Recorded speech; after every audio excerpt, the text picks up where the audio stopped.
Students 14-29 guest paper का lecture आज हम डिस्कस करेंगे, जिसमें इंतहाई इंपॉर्टेंट सवाल जो कि 20 नंबर का आता ही आता है पेपर में। 20 नंबर का सवाल आता है एक्स वाई जी यानी 3/3 मैट्रिक्स में से एक्स वाई जी की कीमत फाइंड करनी होती है या ए इनवर्स फाइंड करना होता है। आज हमारा मैट्रिसेस का तीसरा लेक्चर है और गेस्ट पेपर अल्हम्दुलिल्लाह हमारे तमाम गेस्ट पेपर बहुत ही कामयाब रहे। तो उम्मीद करता हूँ कि मैथमेटिक्स का जो गेस्ट पेपर है ये भी इंशाल्लाह आपकी बहुत हेल्प करेगा। अब गेस्ट पेपर हमने पीडीएफ में भी बनाया। बहुत सारे स्टूडेंट्स की ख्वाहिश थी कि हम लेक्चर को उसको एक्सप्लेन भी करें, क्योंकि बाकी चीजें तो याद करने वाली थी, आपने याद कर ली। इसको जब तक समझा नहीं जा सकता तो याद मैथमेटिक्स को नहीं किया जा सकता। चलते हैं एक्स वाई जी की कीमत फाइंड करने के लिए इन्वर्जन मेथड से। एक्स वाई जी फाइंड करने का फॉर्मूला होता है, यानी सबसे पहले हम इसको कहते हैं A X is equal to B. तो यहाँ एक इक्वेशन बनती है x की कीमत फाइंड करने के लिए a इनवर्स b, यानी सबसे पहले a का इनवर्स निकालेंगे और b से मल्टीप्लाई करेंगे। तो यहाँ a क्या है, x क्या है, b क्या है, सबसे पहले तो ये जरूरी है। a का मतलब होता है स्टूडेंट्स, हम अपनी इक्वेशन में से मैट्रिक्स बनाएंगे। पहले भी मैंने बताया था क्रैमर रूल में, x की वैल्यू 1 है, y की वैल्यू 3 है, z की वैल्यू -2 है। यहाँ पे x की वैल्यू 2 है, y की वैल्यू -4 है, z की वैल्यू 1 है और यहाँ पे x की वैल्यू 5 है, y की वैल्यू 2 है और z की वैल्यू -4 है। ये A मैट्रिक्स बन गया। X मैट्रिक्स क्या होता है यहाँ पे स्टूडेंट्स? X मैट्रिक्स होता है x, y और z, यानी तीनों में से जो वैल्यू हमने फाइंड करनी है x, y, z। B क्या है स्टूडेंट्स? यहाँ पे B का एक मैट्रिक्स बनेगा, यानी पहली इक्वेशन के साथ 1 है, दूसरी इक्वेशन के साथ -2 है, तीसरी इक्वेशन के साथ 3 है। तो ये Ax is equal to B हमने मैट्रिक्स बना लिए। अब सबसे पहले A इनवर्स निकालेंगे। A इनवर्स का फार्मूला यहाँ मैं साइड पे लिखता हूँ। A इनवर्स का फार्मूला होता है students adjoint of A divided by A determinant. Adjoint of A divided by A determinant. तो सबसे पहले हमने यहाँ डिटर्मिनेंट फाइंड करना है। ए डिटर्मिनेंट कैसे फाइंड करेंगे, इसके लिए अभी हम वर्किंग करेंगे। ए मैट्रिक्स में से ए डिटर्मिनेंट फाइंड करने का जो मेथड है, हम सबसे पहले इसमें से माइनर एलिमेंट निकालेंगे कि माइनर एलिमेंट क्या होते हैं, यानी कोफैक्टर बनाएंगे सबसे पहले। तो कोफैक्टर क्या होते हैं? कोफैक्टर्स ऑफ ए के कोफैक्टर बनाएंगे हम। कितने और कैसे बनेंगे? टोटल कोफैक्टर 9 बनेंगे, लेकिन डिटर्मिनेंट फाइंड करने के लिए सबसे पहले 3 कोफैक्टर बनाने हमने। तो 3 कोफैक्टर कैसे बनेंगे? यहाँ मैं लिख रहा हूँ A11 और स्पेस दे के एक मैट्रिक्स की फॉर्म लिख लेता हूँ इज इक्वल टू के बाद। फिर इसी तरह से A12 इज इक्वल टू, थोड़ा सा स्पेस दे के मैं एक और मैट्रिक्स की फॉर्म बना देता हूँ। फिर नेक्स्ट A13, थोड़ा सा स्पेस देके एक और डिटर्मिनेंट की शेप बना देता हूँ। अब ये काम कर लिया हमने। A11 का मतलब ये है पहला 1 इस्तेमाल होता है रो के लिए, दूसरा नंबर यानी 1 इस्तेमाल हो रहा है कॉलम के लिए। A11 का मतलब क्या है? पहली रो पहला कॉलम छोड़ देना है, बाकी जो बचेगा, पहली रो छोड़ दी, पहला कॉलम छोड़ दिया। ये देखें, पहली रो पहला कॉलम छोड़ दिया, बाकी बचेगा -4 1 2 -4। A12 पहली रो दूसरा कॉलम छोड़ दिया, बाकी बचेगा 2 1 5 -4। पहली रो और तीसरा कॉलम छोड़ दिया, 1 3 का मतलब है पहली रो तीसरा कॉलम छोड़ दिया, बाकी बचेगा 2 -4 5 2। अब हमने एक माइनर एलिमेंट लाना है। माइनर एलिमेंट क्या होता है? -1, ये वाला इनवर्स वाला, यानी यहाँ -1 यहाँ भी लिखा, -1 यहाँ भी लिखा, -1 यहाँ भी लिखा। अब इस -1 की पावर बनानी है, इन दोनों को ऐड करके पावर बनेगी 1 और 1, पहले -1 की पावर 2, 2 और 1 3, 3 और 1 4। अब हमने सबसे पहले 1 का यानी स्क्वायर ले, -1 का तो पॉजिटिव 1 होगा, मल्टीप्लाई। अब इसका डिटर्मिनेंट लेना है। क्या तरीकाकार है? इन दो नंबर को मल्टीप्लाई करेंगे, बीच में माइनस होगा, पहले इन दो को मल्टीप्लाई करते हैं, -4 -4 माइनस प्लस 16। डिटर्मिनेंट के लिए बीच में माइनस होता है, 2 1 जा 2। ठीक है, अब हम या मैं लाइन लगा लेता हूं ताकि आपको ये तीनों कोफैक्टर अलग अलग नजर आए। 16 में से 2, 1 ऐसे ही लिखेंगे, 14, 14 1 जा 14। पहला आंसर हमारे पास कोफैक्टर का आया 14। अब इसको सॉल्व करेंगे। किसी भी नंबर की पावर अगर ऑड में होगी तो वो -1 ही रहेगा, पावर इवन होगी तो वो +1 हो जाएगा। 4 2 जा माइनस के साथ है -8, बीच में -5, -1 ऐसे ही है, -13, -13 को -1 से मल्टीप्लाई करेंगे तो आंसर आएगा 13। अब यहाँ पे पावर इवन में है तो -1 +1 में हो जाएगा, यानी -1 का स्क्वायर लें तो -1 को आंसर +1 आता है। 2 2 जा 4, माइनस माइनस प्लस, 5 4 जा 20। तो अब यहाँ 1 ऐसे ही है, ये आ गया 24, 24 को 1 से मल्टीप्लाई करेंगे तो 24 ही आएगा। अब हमने यहाँ डिटर्मिनेंट फाइंड करना है। 3 कोफैक्टर जब हमारे पास आ जाएं तो तब हम डिटर्मिनेंट निकाल सकते हैं। कैसे? पहला नंबर यहाँ से लिखेंगे 1 और इसको मल्टीप्लाई करेंगे पहले कोफैक्टर के आंसर से। दूसरा नंबर +3, इसको मल्टीप्लाई करेंगे दूसरे कोफैक्टर के आंसर से। अब नंबर चूंकि माइनस में है, -2, इसको मल्टीप्लाई करेंगे तीसरे कोफैक्टर के आंसर से। अब हम इनको प्लस करते हैं, 14 1 जा 14, 13 3 जा 39 और ये -48। तो ए डिटर्मिनेंट का हमारे पास आंसर आ जाएगा, इन सबको प्लस माइनस करें तो आंसर आ जाएगा 5, यानी 39 में 14 प्लस करें 53 और 48 माइनस करें तो ए डिटर्मिनेंट हमने फाइंड किया 5। ए डिटर्मिनेंट के बाद अब हम आते हैं बाकी कोफैक्टर की तरफ। यहाँ तक आप लोग साथ साथ नोट डाउन कर लेंगे। जी तो स्टूडेंट्स, हमने पहले जो कोफैक्टर फाइंड किए 3, 14, 13, 24, ये मैंने साइड पे लिख लिए कि 3 कोफैक्टर हमने फाइंड किए, A11, A12, A13। अब उसी तरह से बाकी कोफैक्टर फाइंड करेंगे और उसको हम ऐसे फाइंड करते हैं, A21, A22, A23। अब यहाँ पे लाइन लगा लेते हैं, A31, A32, A33, A21, A22, A23। A21 का मतलब ये है कि अब आपने सेकंड रो छोड़नी है और फर्स्ट कॉलम छोड़ना है। सेकंड रो और फर्स्ट कॉलम छोड़नी है तो बाकी इसी तरह से यहाँ पे मैट्रिक्स बनेगा। सेकंड रो फर्स्ट कॉलम छोड़ेंगे तो बाकी हमारे पास क्या बचेगा, देखिए मैं ऐसे बता देता हूँ, सेकंड रो और फर्स्ट कॉलम छोड़ दी, 3 - 2, 3 - 2 और 2 - 4।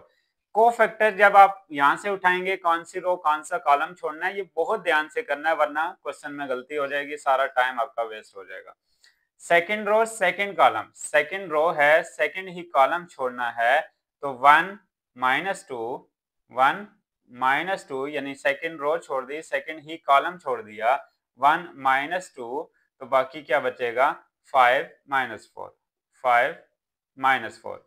सेकंड रो और थर्ड कॉलम छोड़ना है, बाकी क्या बचेगा, 1 3 5 2, 1 3 5 2। अब यहां भी हम बना लेते हैं 3 रो, यानी थर्ड रो और फर्स्ट कॉलम छोड़ना है, थर्ड रो फर्स्ट कॉलम, बाकी क्या बचेगा, थर्ड रो और फर्स्ट कॉलम छोड़ा, 3 - 2 और थर्ड रो छोड़ दी, फर्स्ट कॉलम छोड़ दिया, -4 और 1। थर्ड रो छोड़ दी, सेकंड कॉलम छोड़ दिया, बाकी क्या बचेगा, 1 - 2, 1 - 2, थर्ड रो और सेकंड कॉलम छोड़ दिया, 1 - 2, 2 और 1। थर्ड रो और थर्ड कॉलम छोड़ दी, 1 3 2 4, 1 3 2 और -4। अब इसके बाद हम क्या करते हैं, माइनर एलिमेंट आ गया, माइनर एलिमेंट -1, सबके साथ आ गया -1, यहाँ भी -1, यहाँ भी -1, यहाँ भी -1। अब इसकी पावर बनानी है, 2 और 1 3, 2 और 2 4, 2 और 3 5, 3 और 1 4, 3 और 2 5, 3 और 3 6। ये सबसे पहले काम करना है, जिससे हमें ये पता चलता है कि हमने इसकी पावर अगर नेगेटिव है, सॉरी पावर अगर ऑड है तो हमने -1 ही लिखना है। तो पहले हम इसको यहाँ लिख लेते हैं, यहाँ पे आगे सॉल्व करते हैं इसकी पावर। तो ये -1 ही है, ये मैंने लिख दिया। 4 3 12 -12 माइनस माइनस प्लस प्लस 4। अब ये -1 ऐसे ही लिखा है। अब हमारे पास -12 में से 4 गए तो -8, तो हमारे पास 21 का आंसर आ जाएगा 8, यानी -8 को -1 से मल्टीप्लाई किया। नेक्स्ट यहाँ 1 -4 का 1 से -4 माइनस माइनस प्लस 10, 10 में से 4 गए, ये 1 ऐसे ही, 10 में से 4 6, और 6 को 1 से करेंगे तो ये हमारा दूसरा कोफैक्टर आ गया। अब यहाँ -1 की पावर ऑड है तो ये -1 ही रहेगा। 2 1 2, -5 3 15, -1 को मल्टीप्लाई करेंगे -13 से, तो ये आंसर हमारा 13 आ जाएगा। अब यहाँ पे -1 ये पावर पॉजिटिव हो जाएगी। 3 1 3, माइनस माइनस प्लस, लेकिन एक माइनस डिटर्मिनेंट वाला, तो -8। अब 1 -5 आंसर आ जाएगा -5। इसको सॉल्व करेंगे, ये माइनस में आ जाएगा। 1 1 1, माइनस माइनस प्लस 4, 4 और 1 5 होता है। 5 को -5 से करेंगे तो ये भी आ जाएगा -5। पावर इवन है तो ये 1 हो जाएगा। 4 -6, 1 को -10 से मल्टीप्लाई करेंगे तो ये आ जाएगा -10। अब ये सारे कोफैक्टर हमने यहाँ लिखने हैं। पहले 3 लिख लिए थे। अब ये कोफैक्टर आया हमारा 8, ये कोफैक्टर आया हमारा 6, ये कोफैक्टर आया हमारा 13, ये कोफैक्टर आया हमारा -5, ये कोफैक्टर आया हमारा -5, ये कोफैक्टर आया हमारा -10। सारे के सारे कोफैक्टर हमने लिख लिए। अब इन सारी चीजों को मैं यहाँ से रेस कर देता हूँ, क्योंकि इनका काम अब हो गया खत्म। अब बेसिकली एडजॉइंट क्या होता है, जो मैंने लिखा था कि हम एडजॉइंट फाइंड कर रहे हैं। एडजॉइंट ऑफ ए इक्वल होता है ट्रांसपोज ऑफ कोफैक्टर्स ऑफ ए। एक एक कोफैक्टर का जब हम ट्रांसपोज लेंगे तो वो एडजॉइंट के इक्वल होता है। इसका अब ट्रांसपोज लेते हैं। ट्रांसपोज का क्या मतलब है स्टूडेंट्स, कि ये जो रो हैं अब इनको कॉलम में लिखना है। ये डायरेक्ट आप कहते हैं कि हम डायरेक्ट भी लिख सकते थे, लेकिन डायरेक्ट नहीं लिखते। अब यहाँ पे एडजॉइंट आता है 14 13 24, 14 13 24, 8 6 13, 8 6 13, -5 -5 -5 -5 और -10। ये हमारे पास एडजॉइंट आ गया। एडजॉइंट ऑफ ए को यहाँ पे मल्टीप्लाई करेंगे हम बी से। बी है 1 -2 और 3,